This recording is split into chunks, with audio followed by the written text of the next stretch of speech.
No, sir. Of the Movement for Change. Doc, good morning. Thank you for your time. How are you doing? Good morning, Johnny. Well, I can't say I'm doing well, Johnny. Why? Knowing that the future, my future, and the future of my unborn children, and the many more unborn children is at risk. How? I mean, 60% of our water bodies are gone. Right. Right. In the next 5 years, if we are not able to mitigate the anthropogenic activities of illegal miners, we would have to import water in the next 5 years. So, Johnny, I am worried. This calls for a state of emergency, which, unfortunately, this current government is failing to enact.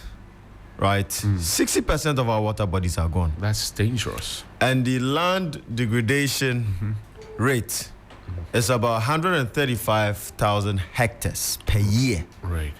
Right.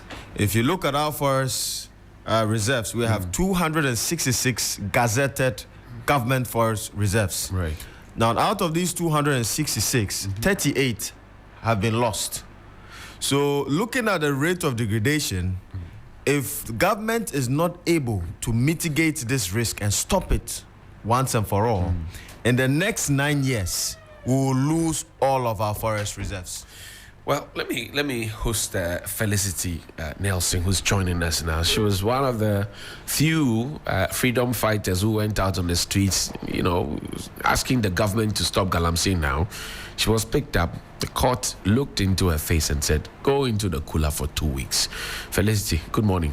Good morning. I just want to clarify that I was actually in the cooler for 17 days, but you know. 17 days? Yeah. Wow.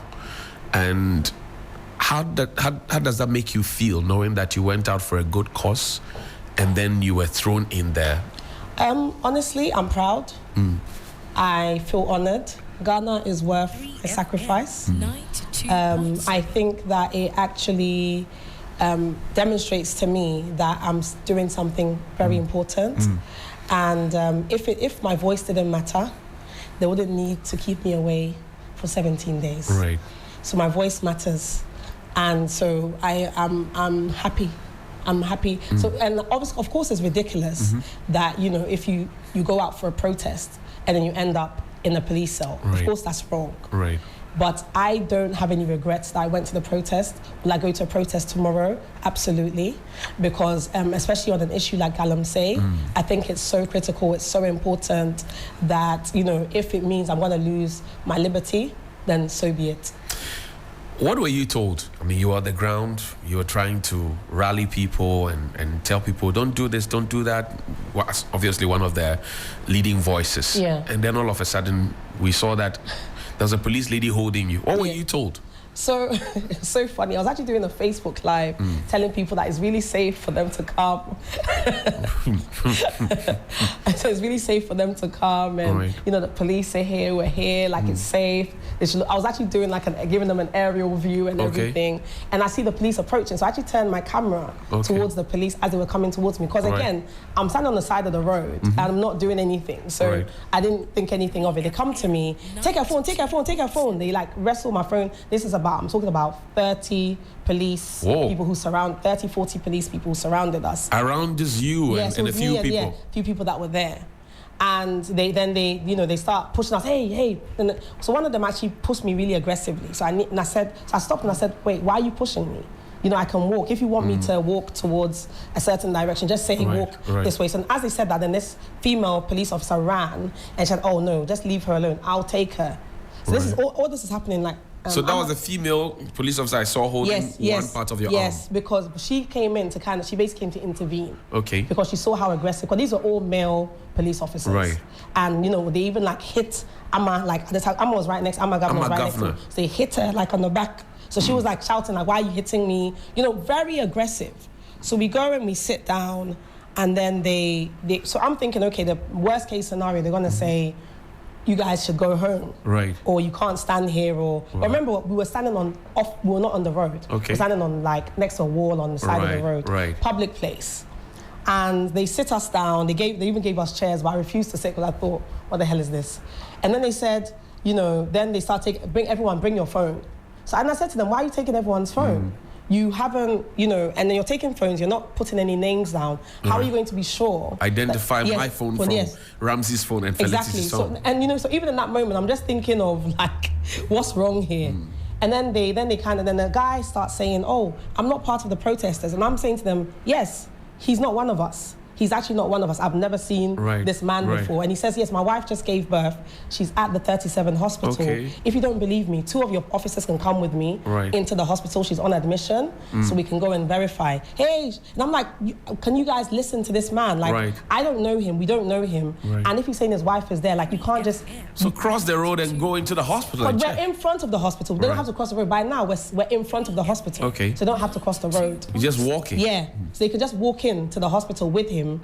How long is that going to take? They refused to. And they bundled him into the car. Like, at that point, I was actually at a point of tears for him. I was just thinking of, like, this woman that's just given birth. Her husband stepped out. And then he said, like, then you don't hear from him. Because remember, they've taken his phone. Because he said to them, can I just call her and let her know They said no. Wow. No, so he didn't even have his phone there, sorry, because he was actually charging his phone at the 37 bus station. So I was just like, wow, okay. Again, we're in the car. They drive us all the way to the police headquarters. And then, you know, we get out and then it's like, you, take her to I went to Railways police station. Take her to Tesano, take this one to Legon. All this. So, in that car, I said, wait, am I under arrest? But was it explained to you? No. So I said, am I under arrest? And one policeman actually said to me, if at this point you're still asking, if you haven't come to the realization that you're under arrest, and I feel sorry for you. Ghana police? Yes. Because the standard practice is that you're picked up and you're told your rights are read to you, and you're told that you have, you know, a counsel. Absolutely nothing. None of that. None of that. And then when you inquire, the police says, if you have not come to the realization that you're under arrest, then I feel sorry for you. Yes. Ghana police? Yes. Wow. It doesn't... I think probably if we did a poll of anyone who's been arrested by the police, this would probably be standard practice. And they didn't tell anyone, they didn't tell me it's standard practice. So we get to the police station and they say I should write a statement. I said, well, I'm not writing a statement because my lawyer's not here. I need to contact my lawyer, I need to contact my family.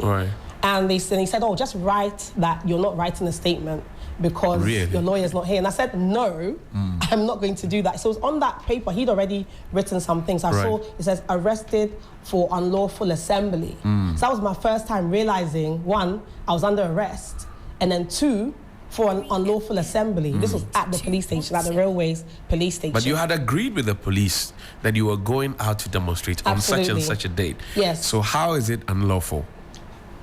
I'm not a lawyer, and I'm going to leave this to the lawyer. Right, because it's still in court. But I'm just thinking aloud. Yeah. If you had given the police advance notice, and the thing is, they had agreed on what route you are going to take, and then you were there where it had been agreed, I'm wondering how that becomes unlawful. But let's leave that for the courts to deal with. And then, from that point, then he left, the CID left, and he came back again saying he wanted to take a picture of me. This picture, he wants me to take a picture, and he says they should bring me out of the cell and put handcuffs on me so he can take a picture of me. Yes. So then I take the picture. So I said, okay, that's fine. And I smile and he's like, no, you can't smile. You have to close your mouth. And I said, no, like, you want to take a picture, you can't force me as to how my face needs to look for the picture. Then he got angry and he actually just left. So he didn't end up actually... So I'm assuming this picture was meant to be used to show me in like some kind of sunken state. I wasn't going to give them that. But you said that when you were taken to the police station, then you were scattered around. Yeah. At Railways. Yes, I was alone at Railways. Okay. So I wasn't there was nobody else at the Railways police station with me. It was just myself. Ralph was brought on the second day to Railways. To Railways. Yeah. But were you both male and female in one cell? No. So we had I was in the female cell. Okay. And then there was a male cell. How did you feel when you were, pushed in there? The doors were clanged and padlock locked. How did you feel? Well, I felt like a slave. I walked into into the space. There's no lights in there, by the way. The ventilation is extremely poor. There's when you go into the slave dungeons, like where they kept the slaves before, in Cape Coast and stuff, you see like the room and it has a very small hole for air and light and whatever. It was exactly like that. I was in shock. Like I was in a real state of shock. Railways police station. Yeah. And I was just in shock, and all I kept thinking to myself, I I can't believe they bring people here. Forget me. I was just like, why do they think this is an okay place to keep people who are suspects, right? At this point, they're still suspects. Keeping them, they're suspects, not slaves. The whole concept of this demonstration was to send a signal to government to act. And Anti-Galamsey. Do you think you achieved that 3-day period? Yes, I think that them arresting us has done more for the movement in terms of like the conversation on Galamsey, you know, the attention that a lot of people were not paying attention to the issue. People were treating it like a non-issue. But I think us being arrested has actually drawn a lot of attention. So I'd actually like to thank the government for their heavy-handedness, because if they didn't, then the because the main thing was to keep Galamsey on the agenda, right? Even though the president is not doing enough, his actions are very minimal. However, he's still taking some kind of action. It's forced him to take action. If we hadn't been arrested, that wouldn't have happened. It actually made everybody rise up and pay attention. So for me, it's a win. Occupy Jolobi House, that was the second version. Yeah. It was supposed to be for 3 days. Yeah. On what day were you picked up? The second day. So you were not there for the third day? No, I wasn't. And most of the leaders were picked up on the second day? Yes. And then there was just one person left, and they picked him up when he went to visit Oliver at the hospital. He didn't even come to the protest. Benjamin Darko, he didn't come to the protest, and he was still picked up. The Daily Guide put it on the front page that you were NDC people. Are you NDC? Why are you laughing at me? I'm laughing. I personally do support the NDC in this election. I am supporting the NDC in this election. But if the rest of the guys, if you ask them if they're NDC, they were so mad. There's actually some people who are going to sue the Daily Guide for that headline, because this Galamsey is not about political parties. We need to be able to have conversations where we move beyond people's political affiliations, or even you having a political affiliation should not drive you as to which direction you go in a conversation. Galamsey is something that's affecting every Ghanaian is at risk. We're destroying our water bodies, we're destroying our environment, and then people are talking about, oh, but you're NDC. I saw Ni Ayi Opari. Yeah. I see him drive Alan Chairman. Yes, he's literally that. He's the NDC. Is he NDC? He's the communications director for Movement for Change for Greater Accra. Right. So how ridiculous is it to call him an NDC protester when he's literally? Or maybe he's NDC. We may not know. What may not know? What Daily Guide? Ni hates the NDC. I'm going to be honest. Right. And the thing is, but I want us to even move beyond this. Are you NDC? Are you NPP? Right. So assembly is what? What's the problem? What is the issue? The bigger conversation. You know, we love to major and minors, like people's political, but let's talk about the issue. Galamsey, that like literally on Saturday, I found out that it's going to take 300 years for our soil to be restored. Right. And people are talking about, what party do you belong to?